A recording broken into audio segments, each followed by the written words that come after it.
So in this series of 3 videos, I'm going to cover the 3 prime areas. Number 1, take a hard look first at the battery. When you've ruled out the battery and it still won't start, you gotta move on to the starter, and I'll show you some troubleshooting techniques and some of the sights and sounds of what a starter is like when it's failing.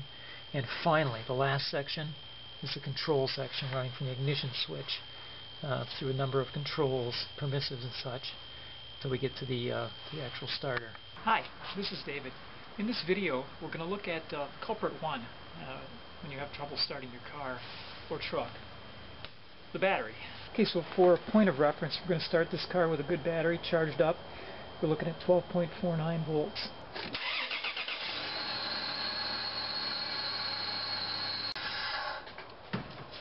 So what we saw was that battery dip low as it was starting, down around 10 volts, and then pop back up to 14 when the alternator was started operating in the charge mode. So that's a healthy battery.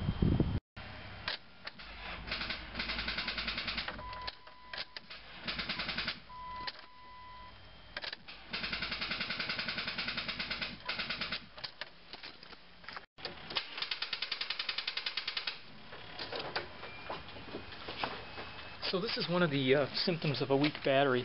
What you're hearing is a solenoid pulling in, and when a solenoid switch closes and the power goes to the starter winding itself, pulls down the battery voltage enough that the solenoid pulls back out again, and that just keeps repeating itself. It's basically a function of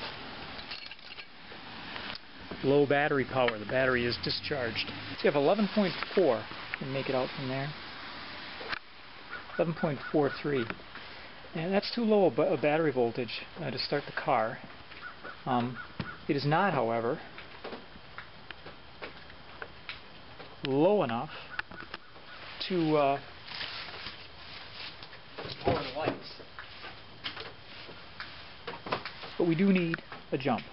Okay, we try to start this car. We've got nothing. Let's take a look and see if we have any headlights. We have no interior lights, no headlights, so this battery is dead. 5.9 volts on this battery. It's not going to get anything done in a car. It needs a jump start. Okay, so we've seen some of the signs and sounds of what a weak battery looks like and sounds like. So this one needs a jump start. Have no fear, help is on the way. We've got an assist vehicle to help get our stalled vehicle going again. And there are jumper cables. As a precaution, we're going to turn on the blower motor in both vehicles, heater motor, blower motor, and we'll shut off our assist. And I'm turning the blower motor on the stalled vehicle.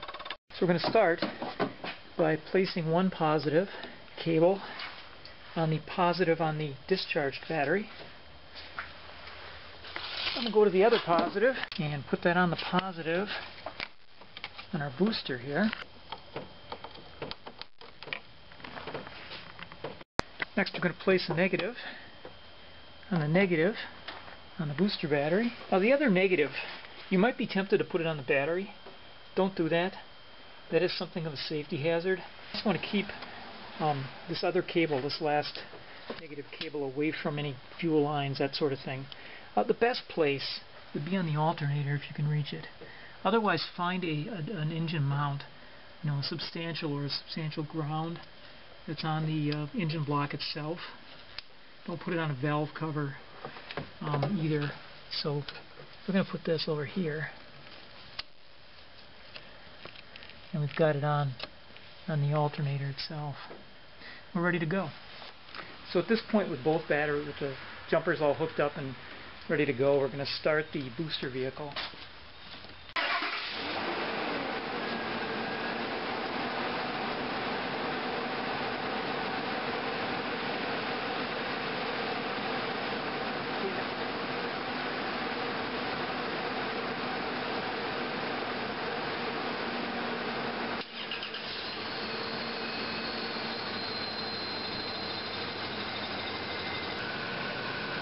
Okay, now that we have our stalled vehicle running, we're going to just let both of these run for a couple minutes with the cables still hooked up.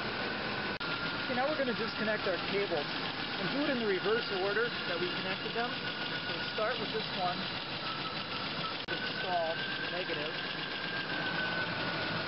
Next, we go over to our jumper, to our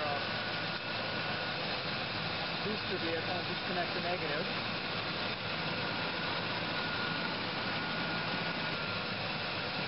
And now we're going to take it off the positive of the assistant battery.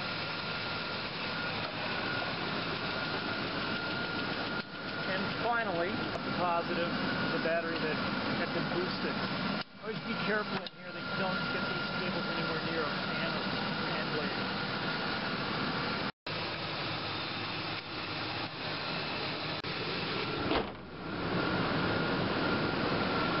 Okay, we're all done. Jump starting this stalled vehicle. I hope this helped you. Thanks for watching.